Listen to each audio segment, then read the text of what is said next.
ఇంట్లో ఉన్న బంగారాన్ని విడిపించి ఆ రోజు ఆన్లైన్ రేటుకే మేము కొంటాం. Sharma gold company. నమస్తే, వెల్కమ్ టు సుమన్ టీవీ. నేను మీ సుమన్ టీవీ ఉషా.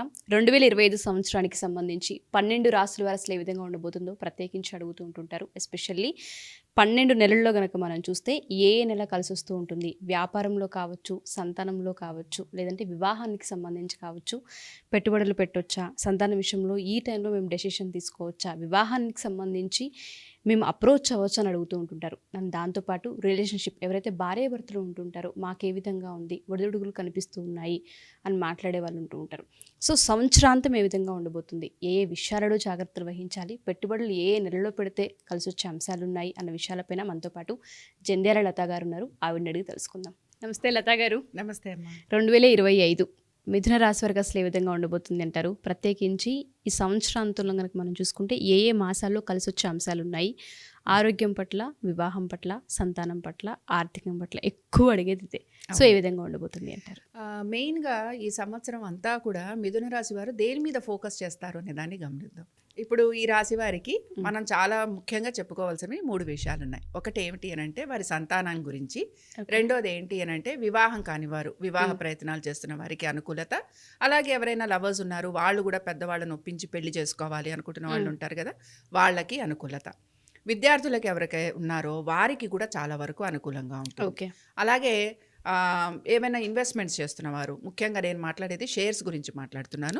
షేర్స్ గురించి ఇన్వెస్ట్ చేస్తున్న వారు ఎవరైతే ఉంటారో వారికి కూడా బాగుంటుంది. ఇక్కడ మెయిన్గా వీళ్ళలో వచ్చే ఒక ప్రాబ్లం ఏంటి అని అంటే ఉద్యోగాల్లో వీరికి ఎక్కువగా స్థిరత్వం రాదనమాట. ఏదో ఒక దానిలో మారుతూ ఉంటారు, చేర్పులు చేసుకుంటూ ఉంటారు. ఒక రకమైన డిస్సాటిస్ఫాక్షన్ అనేది వీళ్ళకి కనపడుతూ ఉంటుంది. అంటే వివాహం కాని వారు ఉన్నారు, వాళ్ళు చక్కగా పెళ్లి చేసుకుంటారు, బాగానే ఉంటుంది. కానీ తర్వాత ఏంటంటే మేము ఇంకొంచెం ఆగుండాల్సింది, లేకపోతే మేము కరెక్ట్ స్టెప్ తీసుకున్నామా లేదా, లేకపోతే మేము డెసిషన్ కరెక్ట్గా ఉందా లేదా, కరెక్ట్ ఫ్యామిలీలోకి వచ్చామా రాలేదా, ఇలాంటి ఆలోచన ఎక్కువగా చేస్తూ ఉంటారు.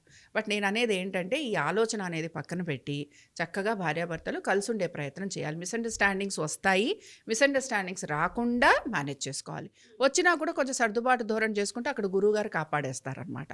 అంటే గురువు ఆ రాశిలోకి వస్తాడు కనుక చాలా వరకు వాళ్ళకి హెల్ప్ఫుల్గా ఉంటాడు. కాబట్టి వివాహానికి సంబంధించి బాగుందనుకున్నాం, ప్రేమికులకి బాగుందనుకున్నాం, విద్యార్థులకి బాగుందనుకున్నాం. ఇప్పుడు ఆర్థికంగా మాట్లాడదాం. ఆర్థికమైన విషయాల దగ్గరకు వచ్చేటప్పటికి కాన్సన్ట్రేషన్ అంతా కూడా అక్టోబర్ నుంచి డిసెంబర్ వరకు ఎక్కువగా ఉంటుంది. ఇందాక నేను ఒక మాట చెప్పాను, ఉద్యోగస్తులకి వాళ్ళు తీసుకున్న డెసిషన్ కరెక్ట్గా ఉందా లేదా అనే ఒక ఆలోచన వస్తుంది, అలాగే స్థిరత్వం రాదు అని. కాబట్టి ఈ అక్టోబర్ నుంచి డిసెంబర్ వరకు కూడా ఈ రాశి వారికి ఉద్యోగస్తులు మార్పులు చేర్పులు చేసుకునే అవకాశాలు ఎక్కువగా ఉంటాయి. ఈ లోపల వీళ్ళు ఏదైనా మారదామన్నా చేద్దామన్నా ప్రయత్నం కనపడుతూ ఉంటుంది తప్ప రిజల్ట్ మాత్రం కనిపించదు. కాబట్టి రిజల్ట్ రావాలి అని అంటే అక్టోబర్ నుంచి డిసెంబర్లో ఈ లోపల వీళ్ళకి రిజల్ట్ వస్తుంది, మారుతారు.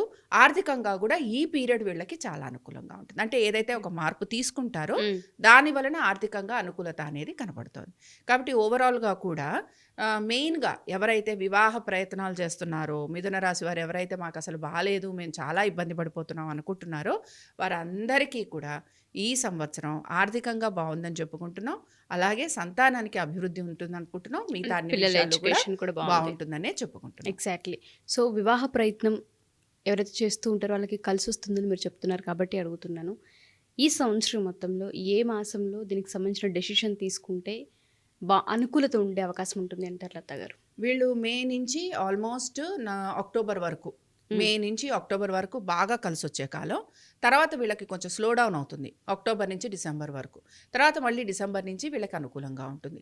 ఈ లోపల ఏంటంటే ఈ అక్టోబర్ నుంచి డిసెంబర్ వరకు కూడా ఉద్యోగస్తులు ఎవరైతే ఉన్నారో వారు ఎక్కువగా వాళ్ళ ఉద్యోగం మీద ఫోకస్ చేయటం కనపడుతుంది. ఇందాక చెప్పాను కదా, ఉద్యోగంలో మారాలనుకోవటం కానీ, ఆర్థికంగా అనుకూలత కోసం వేరే ఉద్యోగ ప్రయత్నాలు చేయటం కానీ ఇలాంటివి ఉంటాయి.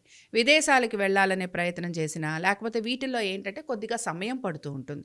మెయిన్గా ఈ సంవత్సరం వీళ్ళు ఫోకస్ చేయాల్సింది అంతా కూడా వీళ్ళ ఒక కెరియర్ గురించే. మిథున రాశి స్పెషల్లీ దీని మీదే ఫోకస్ చేయాలి. ఇంకా దేని గురించి వీళ్ళు పట్టించుకోక్కర్లేదు. వీళ్ళు కనుక మిథున రాశి వాళ్ళు కెరియర్ మీద ఫోకస్ చేస్తే ఆటోమేటిక్గా వాళ్ళందరికీ కూడా థింగ్స్ అనేవి ముందుకు వెళ్ళిపోతూ ఉంటాయి. డెఫినెట్గా. Thank you ma'am. Thank you so much. నమస్తే.